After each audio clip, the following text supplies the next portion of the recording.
What's up, in this Louis Say with your legs media? And if you've tuned in, I appreciate you. Thank you. If you can, make sure you hit the like button, subscribe to the channel, and share it. Just share it if you can. We greatly appreciate it. Um, so we're gonna start things off. Three races. I thought like, okay, busy weekend, tons of races, but it seems like it's just going to be busy, busy, busy, busy because there's just so many races going on and there's so many things to cover. Where do we start? We are starting with the Tour of Hungary with Danny Van Poppel, who basically pulled the wool over everyone's eyes today. He just caught everybody sleeping. I mean, everybody, even his own sprinter, Sam Rosford. So what happened was like just coming up into the last kilometer. If you want to see how the last kilometer went, go to my Instagram and you can see the last kilometer and you can see everything that I'm talking about. But in the last kilometer, well, yeah, you can see everything I'm talking about. But what I like about what I'm doing now, I could just go into depth a little bit more about what happened and how it happened. So UAE, they organized, they were really well organized, and they were looking to do the business for you for Milano, and the way they did things, the way they were going, it looked like, hey, we we got things going. We're at the front, and at least we're going to get on a podium. We're going to get things going, get things grooving. But it just didn't go to plan. Well, it almost didn't go to plan. It just like at the 700K, 700 meters to go, it just like all just came apart because I don't know what happened. I don't know where Milano was. So let me explain. So UAE are on the front with about 1.1 kilometers to go. You got Dylan Groenewegen with Jacob Alula uh, to the left of UAE doing their thing, trying to get Dylan Groenewegen up in the mix to possibly win the stage. Now, the other person that was like considered like to be a huge favorite for the win was Sam Welsford. And Sam Welsford, something had happened. I think when the Poti rider who was on the front, when he gave up the ghost, like he had finished his turn and he like fell back through the pack. I think he must have. The only thing I could think is that Sam Welsford was got caught behind him and got dragged back out of position. So by the time they got to that final corner, you needed to be in the top three to win the stage. So what happens is you see your venture winner, Danny Van Poppel, he gets up alongside the UAE train, or the last guy for UAE on the front, and this is the crazy thing, the UAE guy is thinking that he's got Milano on his wheel, well, Milano's not there. Van Poppel is thinking like, okay, I'm setting it up for Welsford, and guess what? Well, Welsford isn't there. So they get into the last corner, and just before they get to the last corner, Van Poppel's like, okay, I got to get in the front so I can set the tempo. And if I'm in the front, then I can set it up properly for Sam Rosford. But there was no Sam Rosford. When he hit the corner and he just started opening up the lead out for for Rosford, there was no Rosford. And this is the crazy thing. The UAE rider that was on Danny Van Poppel's wheel is thinking that Milano's on his wheel. So he said, let me get out of the way for Milano so Milano could get the wheel and go for the win. So when he goes right, and he just like right there, when you're at that speed and you let that much of a gap in that short of a distance, it's over. It's lights out. And basically, when he went right, he started to go right, and he looked back and he realized there's no Milano, and it's like, oh, I gotta go try to get. And if he would have stayed on the wheel, he probably would have at least got second place, and he didn't. So he went right there when he realized what was going on. He tried to, get his sprint, try to get back going and stay on the wheel of Danny Van Poppel, but it was too late. Van Poppel was gone. Van Poppel was like lights out. And then you had everyone else trying to chase and catch up. And it was a 700 meters before the line. So it was a pretty long sprint. Well, it wasn't really a long sprint because Van Poppel's a lead out man. So he's used to sustaining that speed. So he just got the speed up, he held it and he kept it, and he had enough time to sit up. And then you had I can't remember his name, came in second. Oh, is it Tim Thorn Dudenhand? Tim Thorn Tuten Tim Tim Thorn Tim Thorn Tutenberg was second, and then Dylan Groenewegen still managed to get third place. What's going to happen with Sam Welsford and how that's going to go? Well, we'll see how the other stages go because this is the first day of the Tour of Hungary, and then we'll go from there. So that was a really interesting like opening stage for the Tour of Hungary, And I just, oh man, that was just so sweet to see Danny Van Poppel just the lead up man gets the win. So on to next is the Dunkirk. So there was a race in Dunkirk yesterday, but it wasn't part of the 4 days of Dunkirk. So it's sort of separate from the 4 days of Dunkirk. And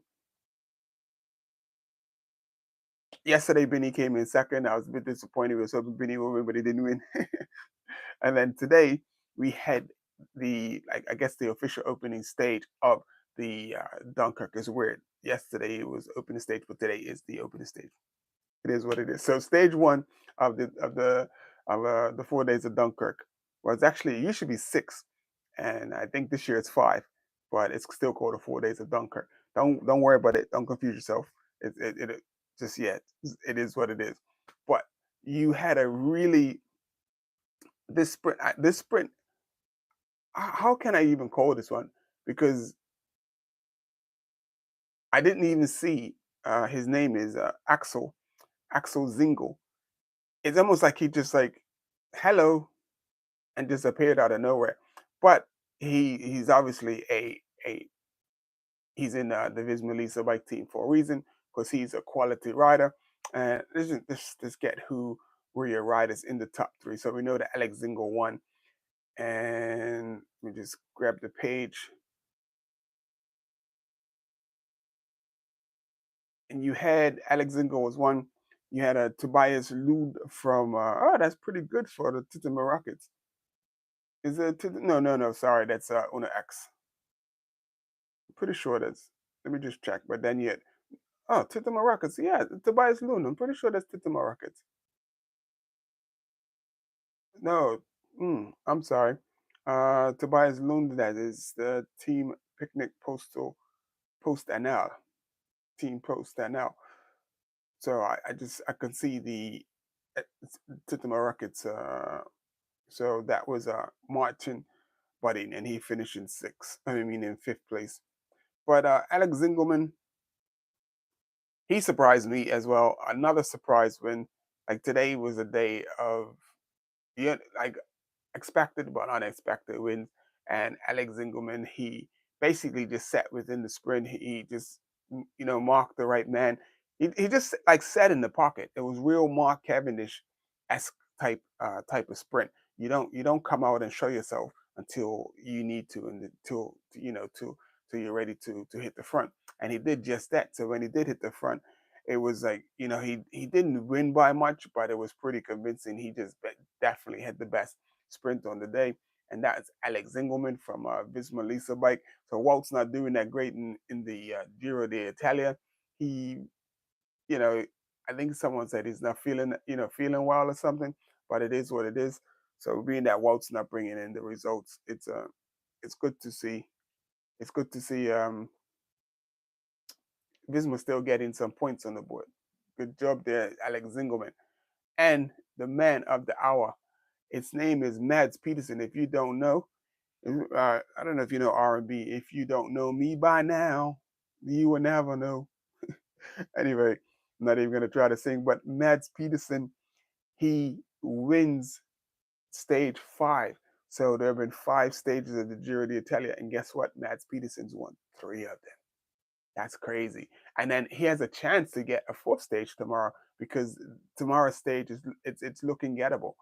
And so the reporter asked him, what do you think? You think you could get tomorrow? He said, "Well, look, I'm not gonna say that. We're just gonna take each day as it comes, and then we're gonna just go with the flow." So the crazy thing was inside the last 2 kilometers, Mads actually got dropped going up the climb because it was a pretty steep climb. And then Pitcock, who came in second, no, third, sorry, Pitcock, who came in third, you can see to Mads' right. Pitcock said he positioned himself badly and he wanted to be at the front going over the top because Pitcock has a real good, real strong punch.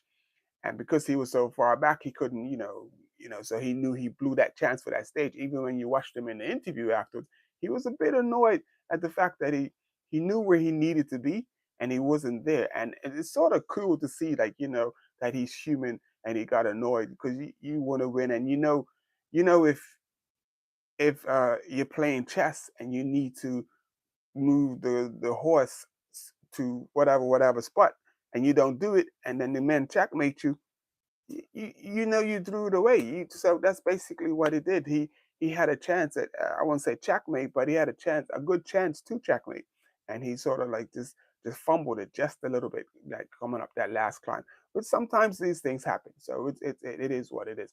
Um, so Pitcock comes in third, and then second place is Eduardo Zambini, Italian. So you're in Tour of Italy, so you know Italians, like somebody on the podium, you know they love that, you know. So it's their home race. What can you expect? So you had Eduardo, he comes in second. Like I said, Thomas Pitcock was third. But getting back to Mats Peterson, he got dropped on the just coming up the climb, and as he, you know, he didn't panic. But he didn't panic because he knew that he had at least a kilometer and a half or a kilometer and a bit, you know, a kilometer and a quarter of sort of flat-ish, you know, easier where the it still was going up. It was still an incline to the finish, but it dropped off so much that it was almost like a false flat. So he knew that he could get back in, and so he just like sort of faded to the back of the group of everybody. And then once he got, you know, got on the flat, and then he basically in that last kilometer he used everything, and he just got himself into a good position, worked himself back into the pack. And then once he got back into the pack, then he just like took his time and he worked his way to the front. And he just worked his magic. He just worked his way all the way. And all of the commentators that were commentating was like, "Oh man, Nads is out of this. He's out of this." And but he wasn't. He wasn't out of it. He just showed them, and out. And the thing is, Eduardo Zambini was coming up on the inside fast, but and when Mads started his sprint, Pitcock started his sprint from a little further back, and Pitcock realized that he had to go in order to get a chance at the win, and he got on Mads' wheel. But the crazy thing was, and Eduardo was two bikes back of Pitcock, so Eduardo had to come around somebody, come up the inside, and the lucky thing for Eduardo is that. Uh, Mads Peterson didn't shut the door down. So when I say shut the door down, I mean usually the person on the front, you go to the barrier, and what happens is the reason you go to the barrier is that no one can come up on your inside. So you hug the barrier, and then you can see everybody that's going to come around you. And fortunate for, for luckily and unluckily for Eduardo, Mads left the door open, and he's lucky not to get his pockets picked. But just Eduardo just started it too late. And this is the crazy thing is he got that opportunity this time to come up the inside. That opportunity is not going to happen, all of the time. But anyway, it was good to see. It was a really, well contested race all the way to the end. Uh, yeah, I don't know what's going to happen with Walt Renat. So I mean, a lot of people was hoping that this will be his thing, but he just looks like the, and the thing, and I think he's doing the Tour de France as well too. I think he's in the team for the Tour de France. But it is. So tomorrow there is quite a bit of climbing to start the day, but then that's like the first half of the day. So it's going to be really tough in the first half of the day. And then after that, after even if Mads gets drops on the first part of the day, I'm pretty sure the team will ride with him, and enough guys will be, back there to pace him back. I mean, it's a pretty significant amount of flat miles between the last, after they send off the last climb. So let's look at the stage. So you start off, you're climbing. It doesn't say the category is climb, but it looks pretty steep. And then the sprint point is they have to climb to the sprint point quite a bit, and it's not a categorized climb. But then in the mid, like it looks like one climb, and in the middle of the climb there's like a plateau. So it goes up, plateau, then goes up, and then when it goes up, the climb that the one is categorized as a category 2 climb. Then there's a really long descent, and then the sprint bonus points come, and then it just goes up and down for a little bit, and then it just continues to drop. And so the last climb is a category 3 climb. So I don't doubt that Matt would have the strength to get over that. It's just the first category 2 climb, which is going to be tough. Or being that it might be early, being that it's going to be early in the stage, it might not go as hard as if it was at the end of the stage. So like they did today. So had that hill been longer, Nads would have been out of it. But because the hard climb comes early in the day, and they usually, let the break go up the street, and then they ride a little easier in the in the behind them and stuff. So we'll see how it goes. Tomorrow looks like a tough-ish day, and I think that track will, if they think they have a chance to get Mads another stage tomorrow, they will not let the break get too far away to keep it within like a safe distance to reel it back in. But anyway, this is initially we say with your legs meter. Um, Make sure that if you haven't hit the like button, hit the like button. I appreciate you. Thank you for that. That's all I ask. Just hit the like button, and also if you haven't, please subscribe to the channel and share. Just share, just share.